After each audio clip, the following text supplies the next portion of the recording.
अस्सलामुअलैकुम बच्चों, मेरा नाम है मिस्टर ख्वारिज़मी। क्या आप मुझे जानते हैं?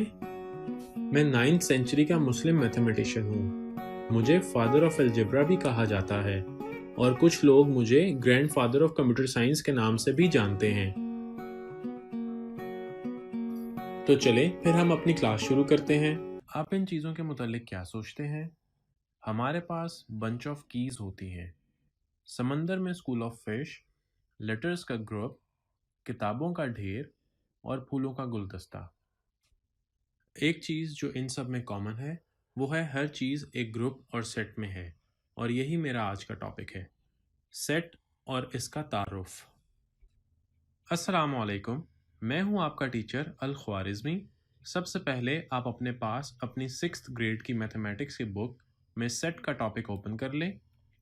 इस लेक्चर के बाद आपको सेट और उसकी नोटेशन के मुतालिक तमाम कॉन्सेप्ट्स क्लियर हो जाएंगे। 19th सेंचुरी में जॉर्ज कैंटर पहला मैथमेटिशियन था जिसने प्रॉपर तरीके से सेट का तस्वुर पेश किया। सेट क्या है? वेल डिफाइंड और डिस्टिंक्ट ऑब्जेक्ट्स यानी वाज़ेह और मुनफरिद ऑब्जेक्ट्स के मजमूए को सेट कहते हैं, और सेट के ऑब्जेक्ट्स को इसका मेंबर या एलिमेंट कहते हैं। वेल डिफाइंड का मतलब है ऑब्जेक्ट की वो प्रॉपर्टी जिसकी बेस पे वो सेट का हिस्सा बनता है। मिसाल के तौर पर अच्छी कहानियों का मजमुआ। क्योंकि अच्छी एक वेल डिफाइंड प्रॉपर्टी नहीं है, एक स्टोरी एक के लिए अच्छी और दूसरे के लिए अच्छी नहीं होती। एक ही फूड किसी के लिए टेस्टी होता है और किसी के लिए टेस्टी नहीं होता। इसी तरह फेवरेट भी वेल डिफाइंड प्रॉपर्टी नहीं है, किसी की पोइम फेवरेट होगी और किसी की नहीं। डिस्टिंक्ट का मतलब है कि एक ऑब्जेक्ट एक सेट में दो बार ना आए। स्मॉल लेटर्स का सेट एक सेट है क्योंकि इसमें हर लेटर एक मर्तबा ही आया है। चलें ये वीडियो देखते हैं। चलो अली, मामा को ग्रोसरी अरेंज करने में हेल्प करें। इन तमाम को 2 प्लेट्स में रखो। फ्रूट्स और वेजिटेबल्स अलग करो।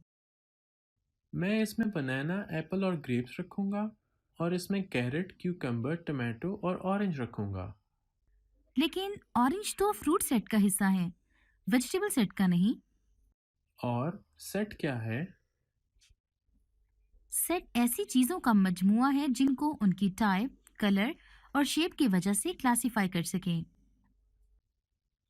अगर मैं इन बॉटल्स और इन स्पून्स को इकट्ठा रखूं तो मैं शेप की बेसिस पे ये सेट बनाऊंगा। ये ठीक है। और अगर मैं टोमेटो, एप्पल और रेड स्पून को रखूंगी तो ये रेड कलर का एक सेट होगा।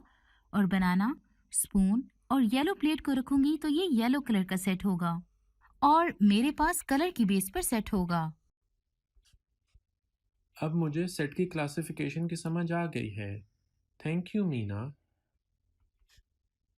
Set notation. सेट को कैपिटल लेटर से रिप्रेजेंट किया जाता है और इसके ये एलिमेंट्स हैं। कॉमा एलिमेंट्स को सेपरेट करने के लिए यूज होता है और ब्रेसेस सेट के एलिमेंट्स को एनक्लोज्ड करने के लिए। लेकिन एलिमेंट्स के लिए करेक्ट फेंस ब्रेसेस हैं, पैरेंथेसिस या ब्रैकेट्स नहीं। हम इसको इस तरह पढ़ते हैं कि सेट ए में 1, 2 और 3 एलिमेंट्स हैं। हम एलिमेंट्स को सेट का पार्ट शो करने के लिए ये सिंबल शो करते हैं। ये सिंबल ग्रीक लेटर है जो कि ये शो करता है कि ये इस सेट का एलिमेंट है। जैसे कि 1 सेट ए का एलिमेंट है और इसी तरह 2 और 3 के लिए। लेकिन उनके लिए क्या जो किसी खास सेट के एलिमेंट नहीं होते। इस केस के लिए हम ये सिंबल यूज करते हैं। मिसाल के तौर पर 4 सेट ए का एलिमेंट नहीं है, और उन सेट्स का क्या जिनके एलिमेंट होते ही नहीं, उनको हम एम्प्टी या नल सेट कहते हैं। कुछ इंपॉर्टेंट सेट ये हैं जैसा कि नेचुरल नंबर्स का सेट, इवन नंबर्स का सेट, ऑड नंबर्स का सेट, होल नंबर्स का सेट और प्राइम नंबर्स का सेट। चलें अब देखते हैं कि आपको कितनी समझ आई है और बताएं कि ये सेट हैं कि नहीं।